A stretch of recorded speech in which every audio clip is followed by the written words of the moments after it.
Welcome to the lunch pail half hour. We're going to try this again. We just tried it a second ago, but it wasn't working for some reason.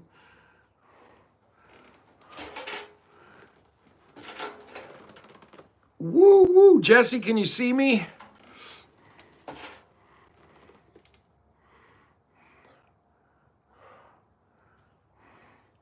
All right. Today we're talking about keep your big goals right in front of you.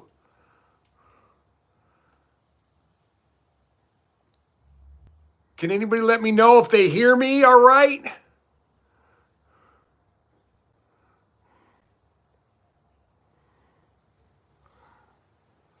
Not this again.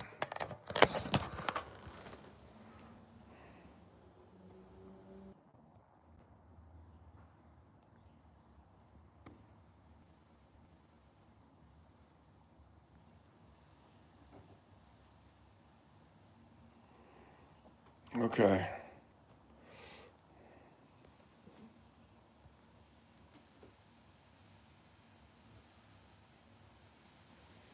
Okay. So Jesse, we're on?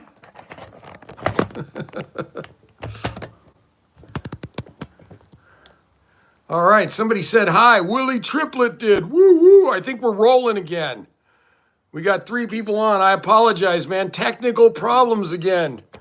I got to get an IT guy in here. I'm technical enough, I know how to say that.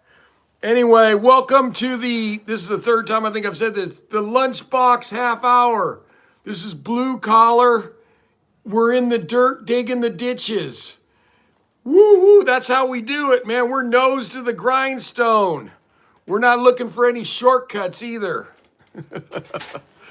All right, so today, I think what our subject was going to be today was about keeping your big goals right in front of you. If you got big goals, if they're big, the odds are they're scary for you. They're difficult. They make you nervous when you think about them. You need to actually doing them. So you need to keep them right in front of you. So that's why I got like my wall is full of my goals and things that scare me, you know. So I got Denali, a picture of Denali up here, which is one that I just use as an example on a video. So I'm posting on YouTube and Instagram like Monday, Wednesday, and Friday. So so you'll see those on there. And then we're doing live streams Tuesday and Thursday at 3:30. Yeah, so 3:30 to 4. So okay, so somebody just asked, do you write your goals down daily, visualize them, or speak from them out loud? What's your method? I look at them on my wall, and sometimes I say them, and sometimes I don't. I don't know, but I'm always reading them, and I always got them in front of me, so I can't escape them. You know, I think that's the key is when you got a big goal. Then, you know, obviously, if it's a big goal, it makes you nervous. It's outside your comfort zone, so you need to keep it right in front of you because it would be easy to let that thing go and not think about it for a while because it's like let your brain relax. It gets to relax and go. It just forgets about the big scary goals you got, like climbing mountains. I know I got like Half Dome up here. This right here is the Snake Dike route up Half Dome. I've made it like 3/4 of the way up, and it got so high I couldn't believe it. And there was nothing to hang on to. You're climbing up there. I have my buddies up in front of me on the rope, but there's parts of it there's nothing to tie onto, and if you start sliding down, you're going off. And so yeah, at that point I kind of froze up there and had to come down, which he pointed out to me, go, Bill, it's just as difficult to go down. Next time we'll just keep going up, you know. But I didn't know that at the time. So anyway, yeah, you got to keep that. You got to keep those big goals in front of you, you know, the big scary ones. And like I have Denali up here. I have a picture of Denali. It's right here. And yeah, and you can see that's a scary looking mountain, man. That's in Alaska. That's the world's coldest mountain. It's one of the seven summits, you know, what from what I hear from people, and I haven't tried Everest yet, although that's on my list. And but it's like one Everest is 1A of the seven summits in difficulty, and Denali's 1B. Denali, we carry all our own gear up there. It's like 120, 130 pounds of gear and food that you start out that you're carrying with a pack and pulling a sled, you know. And I've tried Denali. I've tried it 6 times. I never quit. I've made it up to high camp, but I've also fallen 25 feet down in a crevice. And I've had frostbite so bad that my thumb turned black up there. One time we were climbing up, we went up, we were trying to move camp, and we'd been snowed in for 8 days. We hadn't been able to move. We got 8 feet of snow in 8 days. And so we were always shoveling snow. And there finally was a little break in the weather. And so we shot for the next camp. We were all sick of sitting in that camp, you know. And it's just, yeah, it's horrible. You're staring at the top of your tent, you know. And so we made a break, and then we got hit by a big storm up there. It blew in, you know, and we had to retreat. And by the time we retreat, I'm trying to reset up our camp, and I got my hand in liner gloves, and I just pushed it too long, and I ended up frostbiting my hand and my thumb, and it turned black. You know, they had to get me off the mountain, and, you know, quick, because I got it pretty bad. And I ended up going to like 3 doctors, and the third doctor that I went to were real iffy if I was going to keep my thumb, because it's like pretty black. And then the third one told me that, you know, he made it seem real simple. He says, if you can feel this, and he rubbed his finger up and down my hand, and he goes, you're going to keep it, man. But all those doctors were all up in Alaska, because I wasn't coming back to, you know, the San Francisco Bay Area to get opinions about frostbite. I knew I had to get that up there in Alaska. But anyway, so between falling in that crevasse and, you know, like 25 feet down, and, you know, hanging down by the rope, and then having to be, you know, climb out of that crevasse, and then having this frostbite, man. Yeah, I don't get the warm fuzzies when I think about going back on Denali at all. Like, not at all. So I have to keep that. I have to keep that on my wall and looking at it all the time to remind myself that's on my goal list, and I'm definitely going to be doing that, you know. So as far as like what Jesse just asked, I used to always read my goal list every morning and every night when I just had it on paper. You know, I'd read my goals, and it would be like I'd probably have like 20 of them, and I read them morning and night, and that worked great. But I really like having the wall and looking at pictures and reading affirmations and reading my goals, and just kind of keeping it in front of me with pictures and everything. So that's how I do it nowadays. But I think anything where you keep it in front of you, especially the scary stuff, because there is your brain will try to go right to your comfort zone. You know, if you don't fight with that, with your comfort, with your brain trying to go into that comfort zone, and keep reminding yourself that no, we're not going to be comfortable for very long, because we gotta make a seventh attempt at Denali.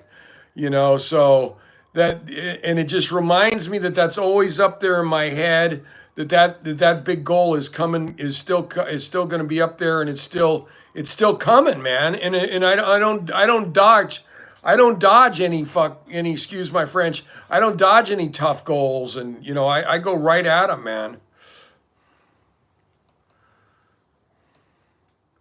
Yeah. So another question was the difference between the people who talk about big goals and the ones that actually stay locked in until they hit them. That's one of the reasons that my saying is show up and suffer, is because I take a lot of pride. I've heard people, you know, they'll start talking and posting stuff that they're going to do they got this big giant goal. And then as it gets closer and closer, all of a sudden, you know, they quit talking about it, you know. And then next thing you know, they're not doing it, you know. And I don't want to be one of those people. I mean, I take a lot of pride in that if I say I'm going to do something, I'm going to show up, just like my shirt says, and I'm going to suffer to go after that goal. If I say I'm going to do it, I'm going to fricking do it.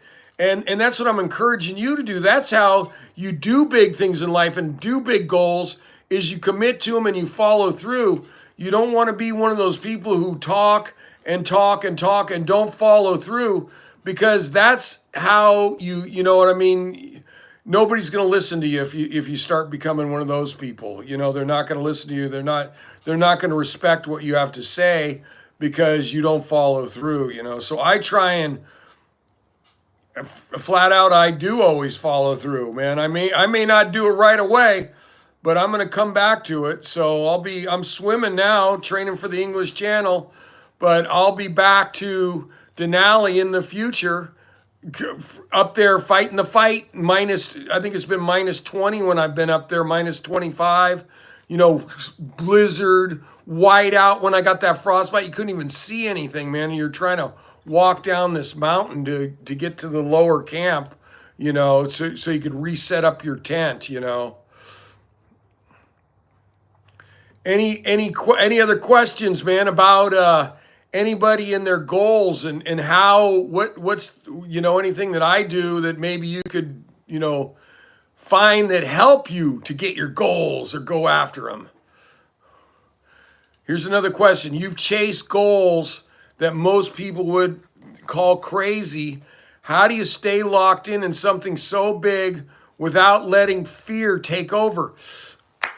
Good question. That's a great question, because I can't let fear rule my life. Fear ruled my life when I was younger. I was afraid of everything. And that's one of the reasons, like around 18 or whatever, that, you know, I started drinking and you know, and doing all the drinking stuff, because when I drank, I had courage, you know, and that's a coward's courage. If you got to drink for courage, that's a coward. And you're not gonna you're not gonna be able to drink and climb a big giant mountain or rock climb or go in minus 40 to 50 degree weather in Arrowhead and be out there for 10 hours by yourself, you know, and say, oh, I need to get some liquid courage right now, I'm going to pull out something.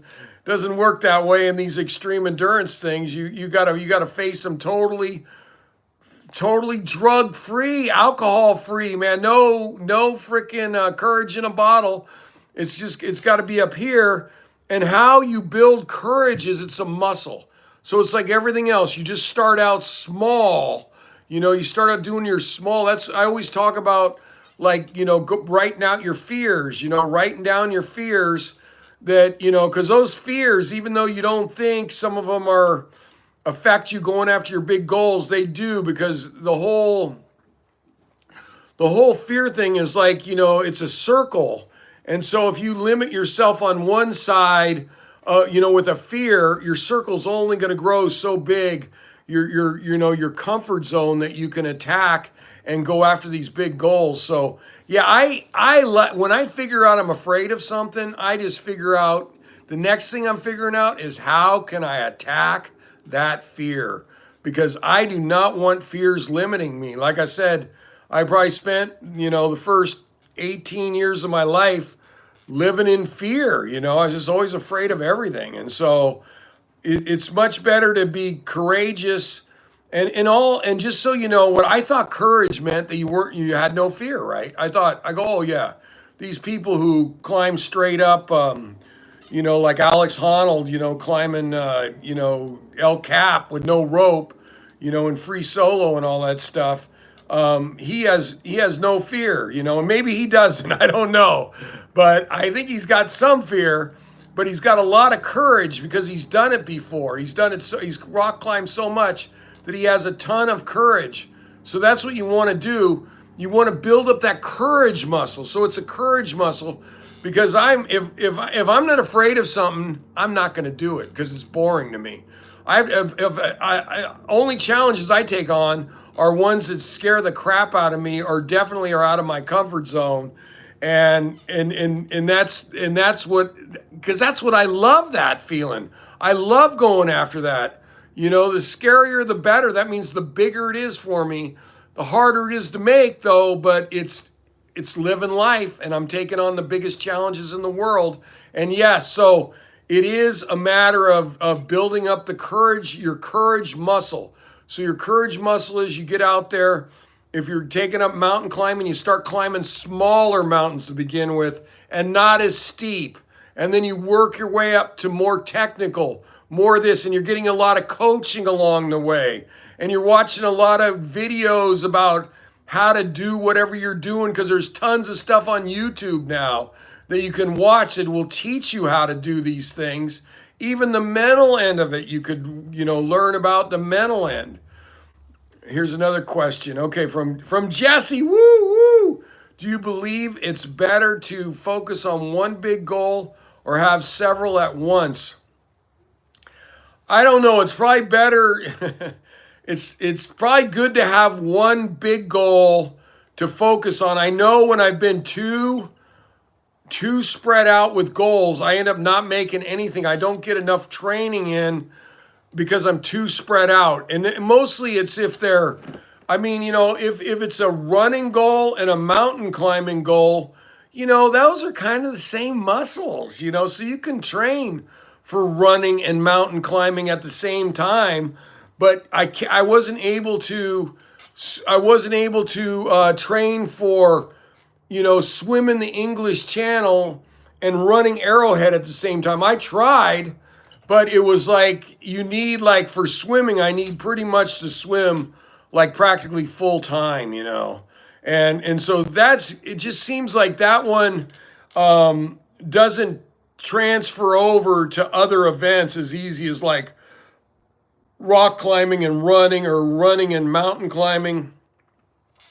Pulling a cart in the desert, that goes really good with running, obviously, because it kind of is like you're jogging a little bit when you're pulling that cart too, across Death Valley.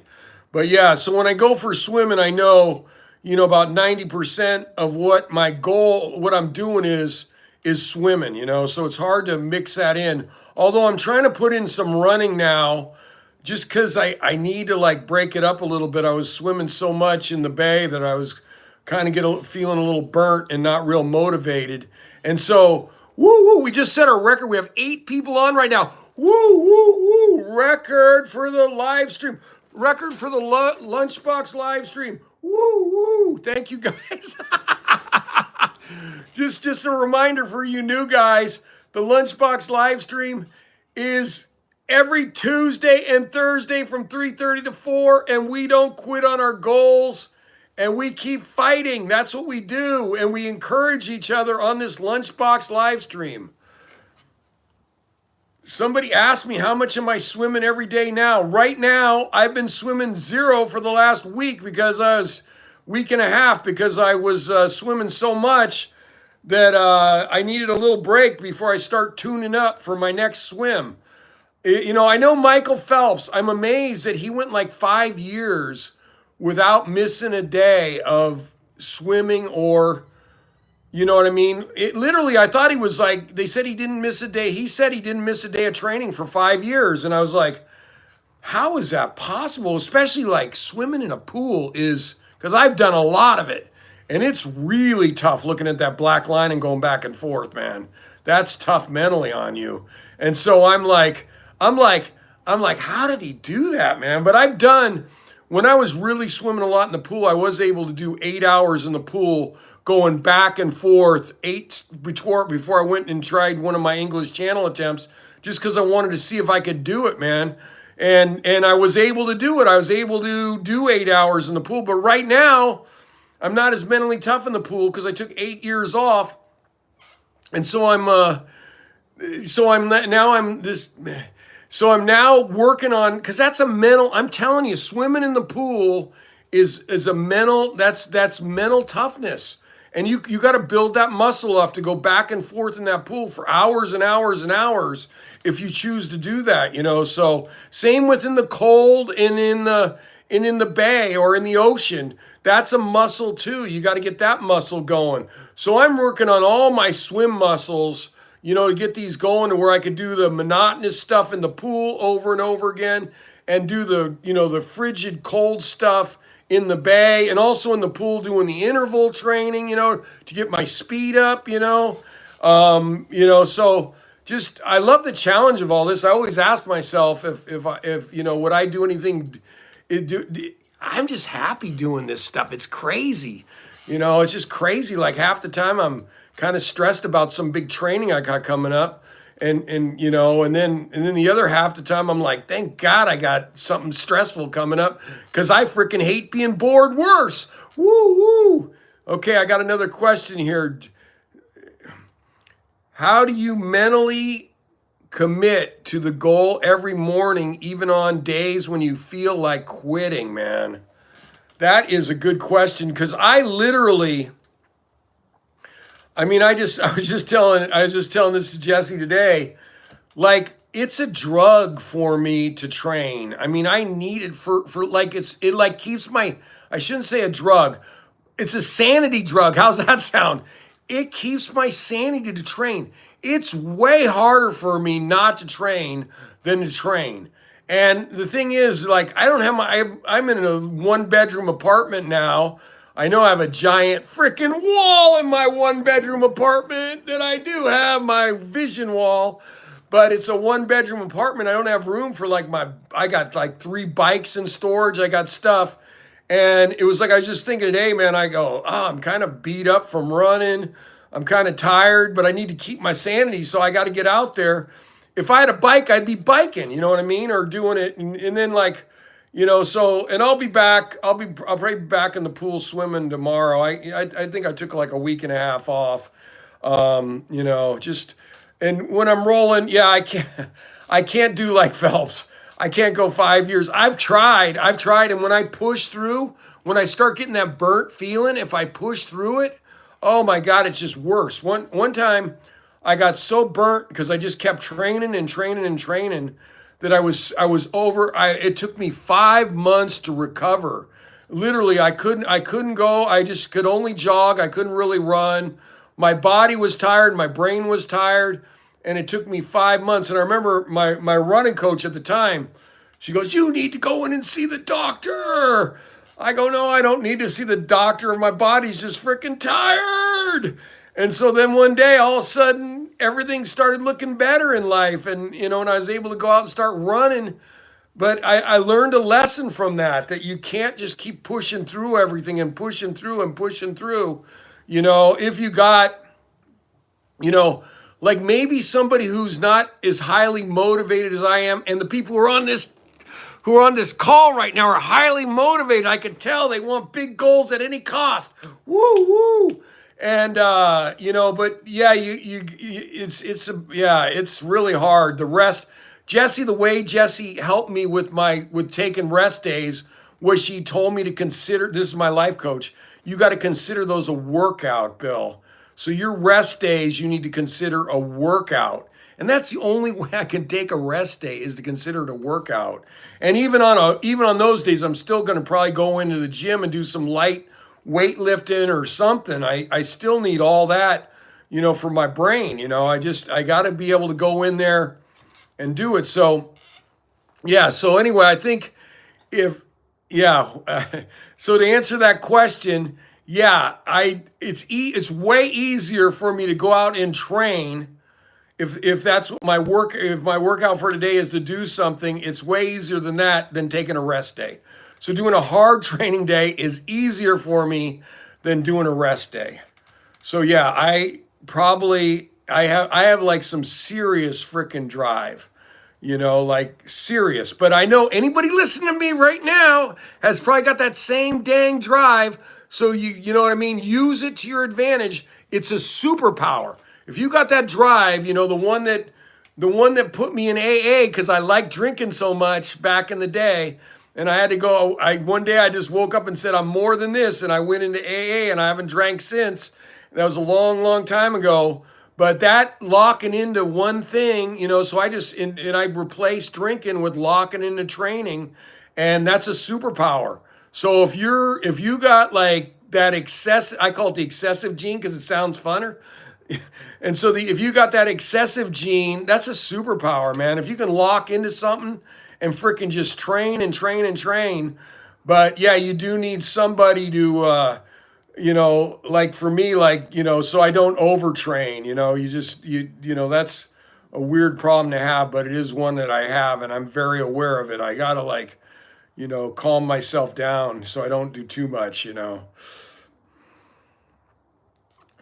you think people use "I'm too busy" as an excuse for not chasing their goals, or is that a mindset problem? It might just be a priority problem. You know what I mean? So you can be too busy, but you know what? You got to set your life up, and that includes your work, everything if you can, to making it work. And if you're working an 8 to 5 and you got big goals and dreams, you got to get up early and do your training if you're a morning person, and you got to go to bed early. You just got to put your priorities. You might have to go to bed at 8 o'clock. You know what I mean? And get up at 4 to do your training. It's a priority thing, man. It's a priority thing, because I'll tell you, I've had where I'm working, a lot of hours, and did have to get up really early to train, but I did it, and you get used to it. It's not like, if you ever watch Jockey, who always shows his watch at like 4 in the morning, and it's a big deal when you first start, but I'm telling you, once you get in the habit of that, and if you get in the habit of going to bed early so you can get your, hopefully like 8 hours of sleep at least if you're training a ton. I know people get by with less, but for me, it's like 8 hours is like kind of a magic number if I get that in. So it's a mindset. It's a priority. It's like, this is my training is my priority. These goals are my priority. Or do I just want to be average? I've listened to Goggins, and he talks about that he gives himself a pep talk when he doesn't want to do a workout. He says, do I just want to be average? And I always think about that. Do I just want to be average and just go back to bed and lay there and turn on TV and watch mind-numbing TV just TV, I've gone through periods where I've watched tons of TV, and it's also a drug. TV can be a drug too. You just watch one show after another show after another show after another show. I remember, now, I haven't watched TV in so long, I just cut all that stuff off. But, and I do watch YouTube, but I try to keep it all motivational, or 90%. Yeah, it's mostly all motivational. And, but yeah, that's a drug too. And it's like, you got to go to bed early. If you want things bad enough, you go to bed early and you freaking get up early and do your training, or you're a night owl and you do your training after work, but it's a priority and everything around it is geared towards getting that training in. And yeah, it hurts, relationships, it hurts, but once, I don't know, you're not going to be great at anything unless you make training a priority. And I'm pretty sure Michael Phelps, when he went 5 years without missing a swim practice, had swimming as his priority over everything else. And the people who love you just kind of understand that that's your priority, man, is to be great at whatever you're doing, So that's what, so that is my one advice, is that you either need to, if your life's going to stay the same and you're going to keep doing that 8 to 5 and you can't switch to some other type of form of income to give you more freedom for your training, then you got to make it work by going to bed early, either going to bed early or training late and going to bed afterwards, and whatever. You just got to get in, and you got to fix your sleep so it matches that. You can't be like going to different parties and this and that and keep cutting your sleep short because you won't recover, and then you end up sick. And I've definitely gotten myself sick numerous times where I just training too much, and every bug will get you, So anyway, any other questions on mentally, for these big goals and dreams? Like I said, it's just, you got to keep it in front of you, man. Especially the scarier it is, the more you better read it. You better look at the picture of it. Like I got my pictures up here to remind you that you still got to do it. And you got to keep that in your mind so you don't forget that you got this big goal or dream, because it's gonna haunt, because it's haunting you because you're looking at it all the time. All right, well, we're just about wrapped up on our lunchbox half hour. Woo woo! Remember, it's Tuesday and Thursday from 3:30 to 4, and we're posting 3 posts a week on YouTube and Instagram on Monday, Wednesday, and Friday, just to remind you of that too. But remember, Lunchbox half hour every Tuesday and Thursday from 3:30 to 4. Woo woo! We get down in the dirt and talk about doing the work. Woo woo! Thanks everybody for showing up and suffering. Woo woo!